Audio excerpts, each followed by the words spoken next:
నమస్తే. Welcome to red TV. నేను వంశీ. ఈ రోజు మనతో పాటు రాజా యాదవ్ గారు ఉన్నారు. అన్న నమస్తేనే. నమస్తే. ఎలా ఉన్నారు? బాగున్నా. జూబ్లీ హిల్స్ ఎన్నికలు రాబోతున్నాయి. అటు ఒకవైపు చూస్తే మీ ఫ్రెండ్ కేసీఆర్ గారు ఉన్నారు. రంగంలో బీఆర్ఎస్ పార్టీ ధీటుగా నడుస్తుంది. ఇంకొక వైపుకు తర్వాత నవీన్ యాదవ్ నడుస్తున్నాడు కాంగ్రెస్ తరపున. మీరున్న బీజేపీలో దీపక్ రెడ్డికి టికెట్ ఇవ్వడం జరిగింది. మరి ఇన్ని విధాలుగా చూసుకుంటే పోటాపోటీగా నడుస్తుంది. ఏ పార్టీ గెలిచిదని మీరు అనుకుంటున్నారు? 2 జాతీయ పార్టీల మధ్య పోటీ ఉంటది. ఆ! టీఆర్ఎస్ అనేది ఇగ మర్చిపోవాల్సిన ఎందుకని 10 ఏళ్ల పాటు మనకు తెలంగాణను పాలించిన ప్రభుత్వం ఎందుకు మర్చిపోవాల్సొచ్చింది ఒక్కసారి? ఆయన ప్రవర్తన, ఆయన పిల్లల ప్రవర్తన, హ్మ్. వాళ్ళ సొంత జాగిరిగా ఈ తెలంగాణను వాడుకునుడు. హ్మ్. తెలంగాణ ప్రజల కష్టాల కోసం పుట్టిన పార్టీ టీఆర్ఎస్ పార్టీ. హ్మ్. ఆయన సొంతం పుట్టించిన పార్టీ కాదు. హ్మ్. తెలంగాణ విద్యావంతులు, తెలంగాణ కళాకారులు, తెలంగాణ కష్టబోతులు వీళ్ళందరూ కలిస్తే హ్మ్. తెలంగాణ విద్యావంతులు, హ్మ్. ఎంప్లాయీస్ వీళ్ళందరూ కలిస్తే తెలంగాణ. హ్మ్. ఆ తెలంగాణ సొంతంగా తన కుటుంబం వైపు మలుపుకునే వరకు మా పిల్లల జీవితాలు బాగుపడతాయేమో అని తెలంగాణ పార్టీ కోసం వంట వార్పు చేసిండ్రు, నానా కష్టాలు పడ్డరు, ఎన్నో ఇబ్బందులు పడ్డరు, 1200 మంది బలిదానాలు ఇచ్చిండ్రు. హ్మ్. ఆ బలిదానాలలో టీఆర్ఎస్ పార్టీ కాంట్రిబ్యూషన్ కానీ హ్మ్. లేకపోతే టీఆర్ఎస్ కుటుంబం వ్యక్తులు కానీ హ్మ్. ఎవరు చచ్చిపోలే. హ్మ్. చచ్చిపోయిన వాళ్ళు సామాన్యులు, హ్మ్. సొమ్ము చేసుకున్నది ఆయనే. హ్మ్. మా పిల్లలు బాగుపడతారు అనుకుంటే నా పిల్లలు బాగుపడాలి అని అనుకున్నాడు ఆయన. ఓకే. అందుకనే హ్మ్. 14 సంవత్సరాల ఉద్యమం, 10 సంవత్సరాల రాజ్యం హ్మ్. ఇవన్నీ ఇటు చూసిండ్లు. చూసి నేలకు కొడితే పాము హౌస్‌లో పడ్డాడు. హ్మ్. కాబట్టి ఆ పార్టీకి భవిష్యత్తు లేదు. హ్మ్. ఉన్న భవిష్యత్ అంతా బీజేపీ, హ్మ్. టీఆర్ఎస్. హ్మ్. టీఆర్ఎస్ అనేది కథం, హ్మ్. గతించిన కళ. హ్మ్. కాంగ్రెస్ పార్టీ మధ్య ఇక్కడ హ్మ్. టీ బీజేపీ మధ్యనే ఉంటది లడాయి. అంటే 10 ఏళ్ల పాటు పరిపాలనలో బీఆర్ఎస్ చేసిన గొప్పతనాలు చెప్తూ ఉంటారు. బంగారు తెలంగాణ చేసామని చెప్తున్నారు.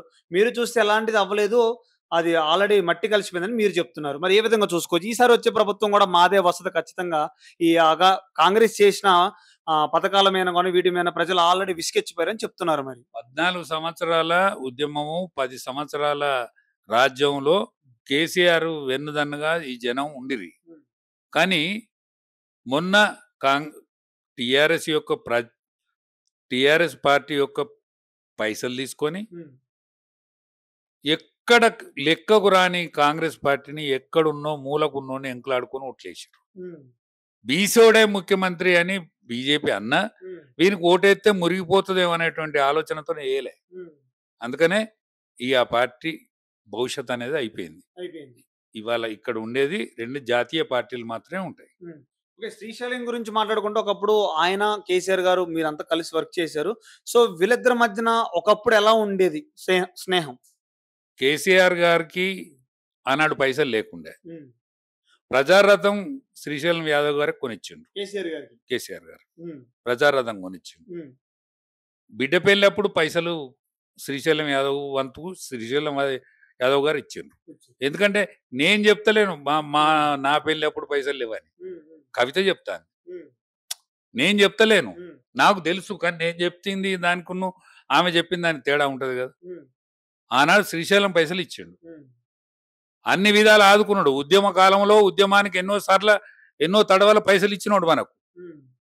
మనం భయపడ్డనాడు ఆయన యొక్క మనుషులను తీసుకొచ్చి మన ఎంబడి ఉంచినోడు. హ్మ్. ఇవన్నీ మర్చిపోయి ఇవాళ నువ్వు నీ క్యాండిడేట్ నిలబెడితే నీ క్యాండిడేట్ న్యాయానికి నిలబడద్దు. హ్మ్. నీ క్యాండిడేట్ న్యాయానికి నిలబడద్దు. నిలబడద్దు. శ్రీశైలం చేసిన సహాయానికి హ్మ్. నీ క్యాండిడేట్ నిలబడద్దు. నీ క్యాండిడేట్ హ్మ్. గెలిచినంత మాత్రాన నువ్వు ముఖ్యమంత్రి కావు. హ్మ్. నీ దాని నుంచి 10 మంది ఇప్పటికే వెళ్ళిపోయింది. హ్మ్. నీకేమన్నా నిజాయితీ ఉంటే ఇప్పటికైనా విత్‌డ్రా పెట్టుకో హ్మ్. నీ క్యాండిడేట్. హ్మ్. కేసీఆర్ గురించి గెలిచేది ఎప్పుడన్నా నువ్వు కాదు. హ్మ్. గెలిచేది మీరు కాదు. హ్మ్. మీ పార్టీకి ముందడ పడేది లేదు. హ్మ్. కనీస విశ్వాసం, హ్మ్. కనీస విశ్వాసం హ్మ్. అన్న దక్కాలంటే హ్మ్. నువ్వు విరమించుకోవాలి. హ్మ్. అంటే పార్టీ విశ్వాసం కంటే పార్టీ ఇంపార్టెంట్ అని అందరూ అంటా ఉంటారు కదా! రాజకీయ నాయకులు. అన్నదమ్ముల కన్నా, పిలగాళ్ళ కన్నా ఫస్ట్ పార్టీ ఇంపార్టెంట్ అంటారు కదా! మరి ఏ పార్టీ ఇంపార్టెంట్ నువ్వు పాటించినావు? హ్మ్. నువ్వు కాంగ్రెస్ పార్టీతోని పొత్తు చేసినావా? హ్మ్. దాని తర్వాత విభేదించిన తెలుగుదేశం పార్టీతో పొత్తు చేసినావా? నీకో ఎన్ని విశ్వాసాలు లేకున్నా ఏం లేదు. నీ విశ్వాసం నీకెక్కడిదా విశ్వాసం?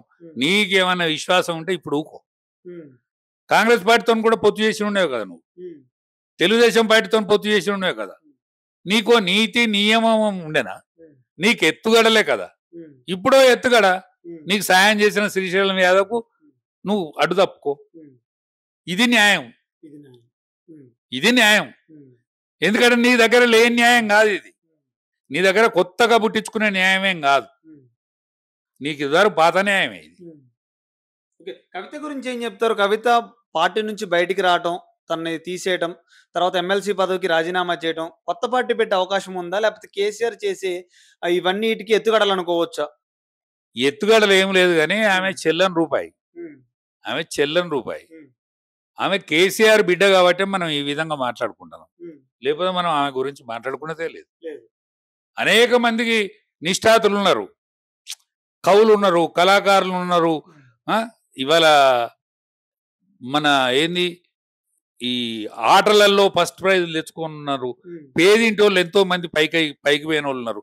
వాళ్ళ గురించి మాట్లాడుకోవాలి. కానీ కేసీఆర్ కూతురు కాబట్టి ఆమె గురించి మాట్లాడుకుంటున్నాం. ఈ మాత్రం సొంత పార్టీ పెట్టే అవకాశం ఉందా లేదా కవిత? పార్టీ పెట్టదు, పాడు పెట్టదు, పెడితేవాడు కానడు. ఇప్పుడు కేసీఆర్, కేటీఆర్, కవితమ్మ వీళ్ళందరు కలిస్తే ఆ బీఆర్ఎస్ దాని పేరు టీఆర్ఎస్ అదే సోయికి వచ్చేటట్లేదు, కోలుకునేటట్లేదు. ఇంకా నువ్వు సొంత పార్టీ పెట్టి పొడిగెళ్తావు. దేశంలో అనేక పార్టీలు పుట్టినాయి. కనిశ్రామ్ కంటే నువ్వు గొప్పని కావు. కనిశ్రామ్ కంటే నీ గొప్ప ఆలోచన కాదు. యాదవ దయాని కంటే పెద్దది కాదు. ఉత్తరప్రదేశ్ ను పరిపాలించిండు. ఇవాళ ములాయం సింగ్ యాదవ్ ఉత్తరప్రదేశ్ ను పరిపాలించిండు. వాళ్ళు సోషలిస్ట్ భావజాలంతో ఉన్నోళ్ళు. బీహార్ ను అప్రాతికంగా పరిపాలించిన పార్టీ ఏది? జయలలిత ఏది?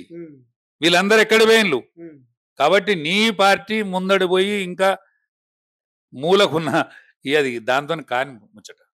నవీన్ యాదవ్ గురించి ఏం చెప్తారు మీ మాటల్లో? శ్రీశైలం యాదవ్ గురించి కానీ నవీన్ యాదవ్ గురించి మీరేం చెప్తారు? నవీన్ యాదవ్ టెంకాయలని ఇల్లర్చుంటాడు. శ్రీశైలం యాదవ్ ఆపత్కాల బంధువు. కాబట్టి వాళ్ళిద్దరికీ ఆదరణ ఉన్నమాట నిజం. కాంగ్రెస్ పార్టీ మంచి పని ఎక్కడ చేసిందంటే వాళ్ళకి ఆదరణ కాంగ్రెస్ పార్టీ ఆదరణ కోల్పోయిన సమయంలో నవీన్ యాదవ్ను సెలెక్ట్ చేసుకుంటూ వాళ్ళ అదృష్టం. ఇంకొకటి చూసుకున్నట్టయితే నవీన్ యాదవ్ నామినేషన్ ప్రక్రియలో 1,00,000 మంది వచ్చారు, 1,00,000 మంది రౌడీలే వచ్చారని బీఆర్ఎస్ నా ఎమ్మెల్యే కూడా అనడం జరిగింది. ఇది నిజమే అనుకోవచ్చా? మరి మీరే దీనికి ఏకీభవిస్తారా? నేనేమంటానంటే ఆయన ఎల్బీ నగర్ ఎమ్మెల్యే కదా. ఆయన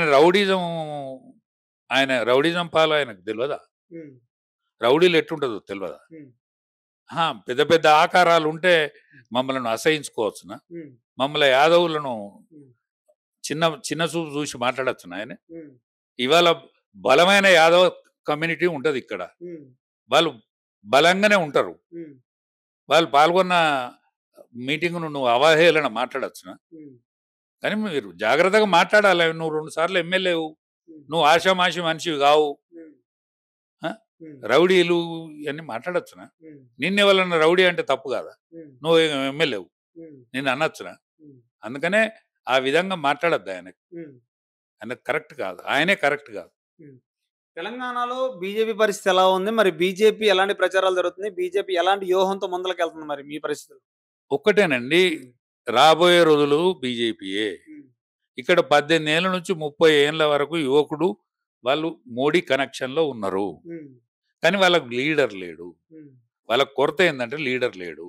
రాబోయే రోజులలో లీడర్ అనేతోడు నీడని పట్టుకుంటాడు. ఇప్పుడు టీఆర్ఎస్ కు లీడర్ ఉన్నాడు, సెకండ్ లీడర్ ఉన్నాడు. వాడు ఆన్నే ఉండడు. ఎప్పుడు సెకండ్ లీడర్ అనేతోడు వాని యొక్క చోటును చూసుకుంటాడు, వాని గెలుపుని చూసుకుంటాడు.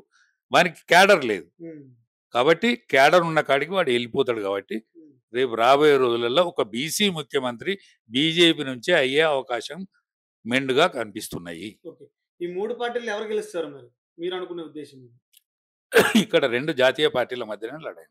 ఈ 2 మధ్యలో మీరెవరు అనుకుంటున్నారు? ఒక బీజేపీ అనుకుంటున్నారా, కాంగ్రెస్ అనుకుంటున్నారా? నేను బీజేపీ అనుకుంటా. ఓకే. అంటే మరి ఇందులో కేసీఆర్ ని నవీన్ యాదవ్ కి సపోర్ట్ చేయాలని మీరు విశ్వాసం ఉండాలని చెప్పడం జరిగింది. నవీన్ యాదవ్‌కి సపోర్ట్ చేస్తున్నట్టుగా అనిపిస్తుంది మాకు. ఎవరు? మీరు బీజేపీలో ఉండి ఇలా నవీన్ యాదవ్‌కి సపోర్ట్ చేయడం గల కారణాలంటే ఏం చెప్తారు? నేనైతే నవీన్ యాదవ్ సపోర్ట్ చేయగలను. హ్మ్. నవీన్ యాదవ్ నాకు ఫ్రెండ్ కావచ్చు. ఓకే. నవీన్ యాదవ్ తండ్రి నాకు ఫ్రెండ్ కావచ్చు. హ్మ్. కానీ ఫ్రెండ్‌షిప్ వేరు, హ్మ్. పార్టీలు వేరు కదా! హ్మ్. నేను కేసీఆర్‌ని కూడా ఎందుకంటానంటే హ్మ్. నైతికంగా నువ్వు ఆయన సొమ్ము తిన్నావు కదా! హ్మ్. అందుకని అంటాను ఆయన. అందుకేనా? నవీన్ యాదవ్ గతంలో 2 సార్లు పోటీ చేసాడు. ఎంఐఎం నుంచి ఒకసారి ఇండిపెండెంట్‌గా పోటీ చేసాడు. 2 సార్లు ఓడిపోయాడు నవీన్ యాదవ్. మరి ఇప్పుడు గెలిచే అవకాశం ఉందా మరి? ఒక్కటేనండి, ఆయనకైతే సానుభూతి ఉంది. సానుభూతి అయితే ఉంది. హ్మ్. మరి దీపక్ రెడ్డి పరిస్థితి ఎలా ఉంది మరి? దీపక్ రెడ్డి పోయినసారి 25,000 ఓట్లు తెచ్చుకున్నాడు. హ్మ్. చాలా హ్మ్. బలమైన క్యాండిడేటే. కానీ బీసీ మూవ్‌మెంటు ఎక్కువున్నది. హ్మ్. ఆయనకేమన్నా దెబ్బ తాకుతదని నా భయంగా ఉన్నది. ఓకే. ఎంఐఎం పార్టీ ఎవరికి సపోర్ట్ చేస్తుంది? ఎంఐఎం పార్టీ కాంగ్రెస్ పార్టీకి సపోర్ట్ చేస్తది. పక్కా. పక్కా. అంటే ఎందుకంటే నీకు మాకు చాలా సపోర్ట్ చేయరు. ఎప్పుడు ఎక్కడ మాకు సపోర్ట్ చేయరు వాళ్ళు. హ్మ్. మా బీజేపీకి సపోర్ట్ చేయరు వాళ్ళు. అంటే మీ మా బీజేపీ మొత్తం నడిపించేది ఎంఐఎం పార్టీనంతా బీజేపీ మోడీయే నడిపిస్తారు అంటా ఉంటారు కదా! ఇయ అనేక విషయాలు హ్మ్. పేరు బదనాములు ఉంటాయి. హ్మ్.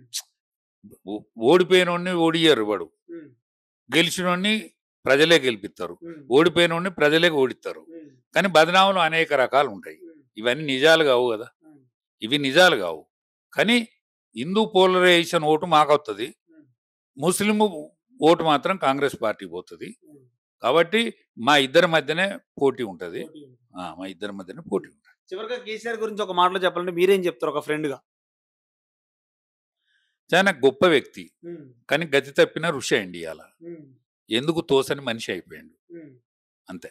అంటే ఇప్పుడు ఫార్మ్ హౌస్‌లో ఉండి ఎలాంటి వ్యూహాలతో ముందలకి రాబోతున్నారు? ఈ జూబ్లీహిల్స్‌లో ఏమన్నా వచ్చి ప్రచారం చేసే అవకాశం ఉంది ఈ 4 రోజుల్లో? ఎంత మాత్రం రాడు. ఎందుకని? రాడు. కారణం ఎందుకంటే ఏమన్నా? ఆయనకు తెలుసు. హ్మ్. ఆయనకు తెలిసినాక ముందడికి రాడసల.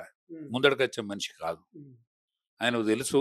ఆయన ఏం వ్యూహం పన్నుతలేడు. హ్మ్. ఈ కుటుంబం యొక్క బాధలనే ఆయన హ్మ్. వల్లె వేసుకొని ఉంటాడు తప్ప ఏం హ్మ్. వ్యూహం పన్నుతలేడు. హ్మ్. నాకు తెలిసి ఆయన హెల్త్ మంచిగా లేదు. హెల్త్ మంచిగా లేదు. హ్మ్. మరి బీఆర్ఎస్ పార్టీ 2029లో పోటీ చేసే అవకాశం ఉందా? లేదా? పోటీ చేస్తారు. హ్మ్. కానీ పోటీ చేసేందుకు మనుషులు దొరకరు అప్పుడు. దొరకదు. దొరకరు. హ్మ్. ఓకే. Thank you.